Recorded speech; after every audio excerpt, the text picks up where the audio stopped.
নমস্কার বন্ধুরা, 2024-25 শিক্ষাবর্ষের স্কুল এবং কলেজের ভর্তির প্রক্রিয়া প্রায় শেষ এবং কিছুদিনের মধ্যেই বিবেকানন্দ স্কলারশিপ বলুন অথবা এসসি/এসটি ওবিসি স্কলারশিপ বলুন আবেদন চলছে এবং শুরু হবে। এসসি/এসটি স্কলারশিপ আবেদন চলছে এবং বিবেকানন্দ স্কলারশিপ শুরু হয়নি, তবে কিছুদিনের মধ্যে শুরু হবে। তবে এই দুটো স্কলারশিপের ক্ষেত্রে আপনাদের যেটি দরকার সেটি হচ্ছে একটি বিডিওর ইনকাম সার্টিফিকেট। তা আপনি কীভাবে অনলাইনের মাধ্যমে বিডিওর ইনকাম সার্টিফিকেটে আবেদন করবেন সেই ফুল প্রসেস আমি আজকের ভিডিওতে দেখাবো। তো ভিডিওটি অত্যন্ত গুরুত্বপূর্ণ হচ্ছে যে ভিডিওটি শুরু থেকে শেষ পর্যন্ত দেখবেন। তো চলুন বন্ধুরা, ইন্টারেস্টিং ভিডিওটি শুরু করা যাক। অনলাইনে বিডিওর ইনকাম সার্টিফিকেট আবেদন করার জন্য আপনাকে যে কোনো একটি ইন্টারনেট ব্রাউজারে অথবা গুগল ক্রোম ব্রাউজারে এই ওয়েবসাইটটি লিখতে হবে edistrict.wb.gov.in। এই ওয়েবসাইটের লিঙ্ক আমি ভিডিওর ডেসক্রিপশন দেবো, আপনি সেখান থেকেও পেয়ে যাবেন। সেখানে ক্লিক করে আপনারা সরাসরি এই ওয়েবসাইটে চলে আসতে পারবেন। এখানে আসার পরে সবার প্রথমে আপনাকে এই উপরের দিকে ক্লিক করতে হবে। দেখুন বলা হচ্ছে log in and sign up বলা রয়েছে, এখানে আপনাকে ক্লিক করে দিতে হবে। তো আমরা ক্লিক করে দিচ্ছি এবং আপনার কাছে যদি পুরনো ইউজার নেম এবং পাসওয়ার্ড থাকে তাহলে আপনি লগ ইন করে নেবেন। আর যদি আপনার নতুন অ্যাকাউন্ট বানাতে হয় তাই সেই ক্ষেত্রে আপনাকে এই নিউ ইউজারে দেখুন রেজিস্টার বলা রয়েছে, এখানে আপনাকে ক্লিক করে দিতে হবে। তারপরে এই পৃষ্ঠে আপনাদের সামনে খুলে যাবে। এখানে আপনাকে নিজের ফার্স্ট নেম লিখতে হবে, তারপরে ঘরে আপনাকে নিজের লাস্ট নেম লিখে দিতে হবে। তারপরে দেখুন বলা হচ্ছে ইমেল, এখানে আপনি আপনার ইমেল আইডি বসাবেন। তারপরে আপনার মোবাইল নাম্বারটি বসিয়ে দেবেন। তারপরে ঘরে আপনাকে নিজের ডেট অফ বার্থটি বসাতে হবে। তারপরে ঘরে আপনাকে একটি ইউজার নেম লিখতে হবে। আপনি চাইলে আপনার মোবাইল নম্বর লিখতে পারেন অথবা নামও লিখতে পারেন। ইউজার নেম লেখার পরে আপনাকে রেজিস্টার অপশনে ক্লিক করতে হবে। তারপরে আপনার মোবাইলে অথবা ইমেলে একটি ওটিপি যাবে, সেই ওটিপি দিয়ে সাবমিট করার সাথে সাথে আপনার অ্যাকাউন্টটি ক্রিয়েট হয়ে যাবে। তো আমাদের যেহেতু অ্যাকাউন্ট বানানো রয়েছে, তো সেই ক্ষেত্রে আমরা সরাসরি লগ ইন পেজে চলে যাব এবং লগ ইন করার জন্য আপনাকে এখানে ইউজার নেমটি বসাতে হবে অথবা আপনি চাইলে আপনার ইমেল আইডিও বসাতে পারেন। তারপরে আপনি ওটিপি কার মাধ্যমে দিয়ে যাচ্ছেন, মোবাইলের মাধ্যমে অথবা ইমেলের মাধ্যমে, আপনি যার মাধ্যমে ওটিপি দিতে চান তো সেটা আপনি ক্লিক করে দেবেন। তারপর আপনাকে এই ক্যাপচার কোডটি এখানে বসাতে হবে এবং সাইন ইন অপশানে ক্লিক করতে হবে। তারপরে ওটিপি বসানোর ঘর খুলে যাবে, এখানে আপনাকে ওটিপি বসিয়ে দিতে হবে এবং সাবমিট অপশানে ক্লিক করতে হবে। যদি ওটিপি না পান তাহলে সেই ক্ষেত্রে আপনি রিসেন্ট ওটিপি করতে পারেন, তাহলে আপনাকে পুনরায় ওটিপিটি পাঠানো হবে। তো ওটিপি বসানোর পরে সাবমিট অপশানে ক্লিক করে দেবেন। তারপরে আপনার সামনে এরকম একটি ড্যাশবোর্ড খুলবে, এখান থেকে আপনাকে দেখিয়ে দেবে যে আপনি কতগুলো অ্যাপ্লিকেশন করেছেন, কতগুলো রিজেক্ট হয়েছে অথবা কতগুলো অ্যাপ্রুভ হয়েছে, সেগুলো এখানে লেখা থাকবে। এই কর্নারে আপনার নাম দেখাবে।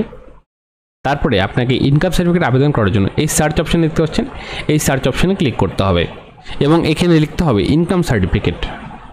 ইনকাম সার্টিফিকেট লিখে সার্চ করার সাথে সাথে এরকম একটি লেখা চলে আসবে। তারপর আপনাকে এখানে ইনকাম সার্টিফিকেটে ক্লিক করে দিতে হবে।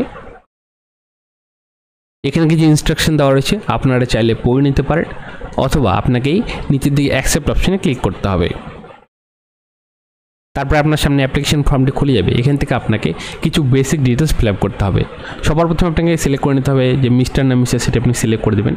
তারপরে আপনাকে নিজের ফার্স্ট নেমটি বসাতে হবে, তো আপনি এখানে ফার্স্ট নেমটি বসিয়ে দেবেন এবং যদি মিডল নেম থাকে তো মিডল নেমের ঘরে মিডল নেম বসাবেন। তারপরে আপনাকে লাস্ট নেমটি বসাতে হবে। তারপরে দেখতে পাচ্ছেন এখানে ডেট অফ বার্থের ঘর বলেছে, তো এখানে আমরা ক্যালেন্ডারে ক্লিক করে দেবো, সাথে সাথে ক্যালেন্ডারটি খুলে যাবে। এখান থেকে আপনাকে নিজের ডেট অফ বার্থের যে সাল সেটি আপনি সিলেক্ট করে দেবেন। তারপরে কোন মাসে আপনার জন্ম সেই মাসটি আপনি সিলেক্ট করে দেবেন। তারপর ডেটটি এখান থেকে সিলেক্ট করে দেবেন। দেখুন ডেট অফ বার্থ সিলেক্ট করার সাথে সাথে আপনার কত বয়স সেই বয়সটি এখানে চলে এসছে। তারপরে আপনাকে নিজের জেন্ডার সিলেক্ট করতে হবে, মেল না ফিমেল সেটা আপনি এখান থেকে সিলেক্ট করে দেবেন এবং ডেট অফ অ্যাপ্লিকেশন এটি অটোমেটিক ফিল আপ হয়ে চলে আসবে। তারপর নিচের দিকে চলে আসবেন, এখানে দেখুন আধার নাম্বার এবং প্যান নাম্বার দিতে বলেছে। তো যদিও এই দুটো ম্যান্ডেটরি না, তো আপনারা চাইলে দিতে পারেন অথবা ব্ল্যাঙ্কও রাখতে পারেন। তো আপনাদের যেহেতু সবার কাছে আধার কার্ড রয়েছে, তো সেই ক্ষেত্রে আপনি আধার নাম্বারটি এখান থেকে বসিয়ে দেবেন। তারপর আপনাকে নিজের ইমেল আইডি এই ঘরে বসাতে হবে। ইমেল আইডি বসানোর পরে আপনাকে নিজের মোবাইল নাম্বারটি বসাতে হবে। ওপরে প্যান নাম্বার বলা রয়েছে, তো আপনি চাইলে স্কিপও করতে পারেন। মোবাইল নাম্বার বসানোর পরে পাশের ঘরে দেখবেন ভেরিফাই বলে একটি অপশন চলে আসছে, এই ভেরিফাই অপশানে আপনাকে ক্লিক করতে হবে। তারপরে আপনার সেই মোবাইল নাম্বারে একটি ওটিপি যাবে, সেই ওটিপিটি আপনাকে এই ঘরে বসাতে হবে এবং ভ্যালিডেট অপশানে ক্লিক করতে হবে। যদি ওটিপি না আসে তো আপনি রিসেন্ট ওটিপি অপশানে ক্লিক করতে পারেন। তারপরে দেখুন এখানে বলা রয়েছে প্রেজেন্ট অ্যাড্রেস অফ অ্যাপ্লিকেন্ট, তো আপনাকে এখানে নিজের প্রেজেন্ট অ্যাড্রেসটি ফিল আপ করতে হবে। অ্যাড্রেস লাইন ঘরের এখানে আপনি নিজের ভিলেজের নাম লিখে দিতে পারেন অথবা ভিলেজ পোস্ট অফিস দুটো লিখতে পারেন। অ্যাড্রেস লাইন 2 ফিল আপ করার দরকার নেই, যেহেতু এটা ম্যান্ডেটরি। তারপর আপনাকে নিজের এলাকার 6 ডিজিটে পিনকোডটি বসাতে হবে। পিনকোড বসানোর পরে অটোমেটিক কান্ট্রি এবং স্টেট সিলেক্ট হয়ে চলে আসবে। তারপর আপনাকে নিজের ডিস্ট্রিক্টটি সিলেক্ট করতে হবে। ডিস্ট্রিক্ট সিলেক্ট করার পরে আপনাকে নিজের সাব ডিস্ট্রিক্টটি সিলেক্ট করতে হবে। সাব ডিস্ট্রিক্ট সিলেক্ট করার পরে আপনার এরিয়া রুরালে পড়ে না আরবানে পড়ে সেটি আপনি এখান থেকে সিলেক্ট করে দেবেন। যদি রুরাল সিলেক্ট করেন তো সেই ক্ষেত্রে আপনাকে এখান থেকে ব্লক সিলেক্ট করতে হবে। তারপর ব্লকের নাম এখানে আপনাকে সিলেক্ট করে দিতে হবে। ব্লকের নাম সিলেক্ট করার পরে আপনাকে নিজের ভিলেজের নাম এখান থেকে সিলেক্ট করতে হবে। তারপর আপনার পোস্ট অফিসের নামটি এখান থেকে আপনাকে সিলেক্ট করে দিতে হবে। তারপর আপনার যে পুলিশ স্টেশন রয়েছে সেই পুলিশ স্টেশন নাম এখানে আপনাকে টাইপ করে লিখতে হবে। সব ডিটেলস দেওয়ার পরে আপনাকে সেভ অ্যান্ড নেক্সট অপশানে ক্লিক করতে হবে। তারপর আপনার সামনে এই ঘরটি খুলে যাবে। এখানে আপনাকে দেখুন বলেছে যে অ্যাপ্লিক্যান্ট পার্মানেন্ট অ্যাড্রেস। তো এখানে আপনাকে নিজের পার্মানেন্ট অ্যাড্রেসটি ফিল আপ করতে হবে। আপনার প্রেজেন্ট অ্যাড্রেস এবং পার্মানেন্ট অ্যাড্রেস যদি সেম হয় তো সেই ক্ষেত্রে আপনি এখানে দেখুন বলেছে সেম অ্যাড্রেস অ্যাস। তো এখানে আপনি ক্লিক করে প্রেজেন্ট অ্যাড্রেস সিলেক্ট করে দেবেন, সাথে সাথে টোটাল ডিটেলসগুলো অটোমেটিক ফিল আপ হয়ে যাবে। তারপরে নিচের দিকে চলে আসবেন। এখানে দেখুন বলা হচ্ছে অ্যাপ্লিক্যান্ট আদার ডিটেলস। তো ফার্স্টে দেখুন বলা হচ্ছে অ্যাপ্লিক্যান্ট ইজ মাইনর অথবা স্টুডেন্ট। যদি মাইনর অথবা স্টুডেন্ট হয়, মানে যিনি অ্যাপ্লিক্যান্ট রয়েছেন তিনি যদি 18 বছরের নিচে থাকেন তাহলে অবশ্যই মাইনর হচ্ছেন। তো সেই ক্ষেত্রে এখানে আপনাকে ইয়েস করতে হবে, আর যদি স্টুডেন্ট হয় তো অবশ্যই এখানে ইয়েস করবে। তারপর নিচে দিকে দেখুন এখানে বলেছে ফ্যামিলি ডিটেলস দিতে। তো এখানে আপনি এই অ্যাড্রো অপশানে ক্লিক করে দেবেন এবং এখান থেকে আপনাকে নিজের গার্জেনের ডিটেলস দিতে বলেছে। তো রিলেশনশিপের এখানে আপনি অবশ্যই আপনার ফাদার অথবা মাদার অথবা হাজব্যান্ডের ডিটেলস দিতে পারেন। তো আপনি ফাদারে ক্লিক করে দেবেন। তারপরে এখানে আপনাকে মিস্টার অথবা মিসেস সিলেক্ট করতে হবে। তারপর ফাদারের ফার্স্ট নেম লিখতে হবে। তো আমি ফার্স্ট নেম লিখে দিচ্ছি। তারপর মিডল নেম যদি থাকে তো লিখবেন, অথবা লাস্ট নেম লিখে দেবেন। তারপর আপনাকে ওকে অপশানে ক্লিক করতে হবে। সাথে সাথেই আপনার যে ফাদারের ডিটেলস সেটি চলে এসছে। অথবা আপনার যদি একটি থেকে দুটি গার্জেন থাকে তো সেই ক্ষেত্রে আপনি অ্যাড্রো অপশানে ক্লিক করে সেই গার্জেনের নামগুলো এন্ট্রি করতে পারেন। তারপরে আপনাকে সব ডিটেলস দেওয়ার পরে সেভ অ্যান্ড নেক্সট অপশানে ক্লিক করতে হবে। তারপরে আপনার সামনে এই ঘরটি খুলে যাবে। এটি হচ্ছে একদম লাস্ট পর্যায়ে ইনকাম ডিটেলস দেওয়ার। তো এখান থেকে আপনাকে নিজের ফ্যামিলির ইনকাম ডিটেলস দিতে হবে। তো এখানে দেখুন বলা হচ্ছে monthly income of the applicant. তো আপনার পরিবারের মাসিক আয় কত সেই মাসিক আয়টি লিখতে হবে। যদি 60,000 হয় বছরে তো সেই ক্ষেত্রে আপনি 5,000 টাকা এখানে লিখে দেবেন।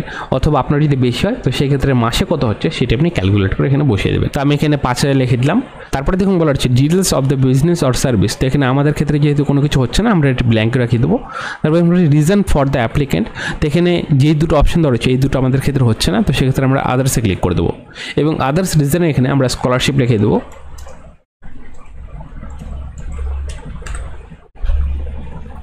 আপনারাও এরকমভাবে স্কলারশিপ অপশন টাইপ করে দেবেন।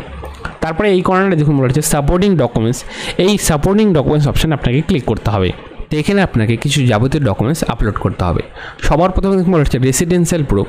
তো এখানে দেখুন Aadhaar card, domicile, rent agreement, passport অথবা ডোমিসিয়াল সার্টিফিকেট রয়েছে, রেসিডেন্স সার্টিফিকেট।